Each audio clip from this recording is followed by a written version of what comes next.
ഹരേ കൃഷ്ണ. സർവം ശ്രീകൃഷ്ണാർപ്പണമസ്തു. രാധേ രാധേ. ശ്രീ ഗുരുവായൂരപ്പൻ്റെ അനുഗ്രഹത്തോടു കൂടി ഞാൻ ഇന്നത്തെ വീഡിയോയിലോട്ട് കിടക്കുകയാണ്. നമുക്കിന്ന് സഹസ്രനാമ തുല്യമെന്നറിയപ്പെടുന്ന പാർവതീ മാതാവിന് മഹാദേവൻ ഉപദേശിച്ചു കൊടുത്ത മന്ത്രത്തെ ഒന്ന് പരിചയപ്പെടാം. ഇതിൻ്റെ ഐതിഹ്യം എന്തെന്നാൽ, ഒരിക്കൽ പാർവതീ മാതാവ് മഹാദേവനോട് ചോദിച്ചു, ദീർഘമേറിയ വിഷ്ണു സഹസ്രനാമം പണ്ഡിതന്മാരായിട്ടുള്ളവർക്കല്ലേ നിത്യവും ചൊല്ലാൻ സാധിക്കൂ?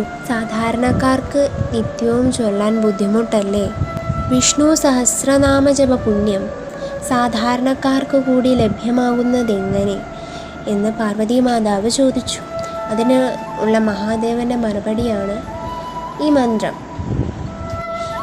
ഈ മന്ത്രം ഇങ്ങനെയാണ്: ശ്രീരാമ രാമ രാമേതി രമേ രാമേ മനോരമേ സഹസ്രനാമ തത്തുല്യം രാമനാമ വരാനനെ. ശ്രീരാമനാമ വരാനന ഓം നമഃ. ഇതാണ് ആ മന്ത്രം.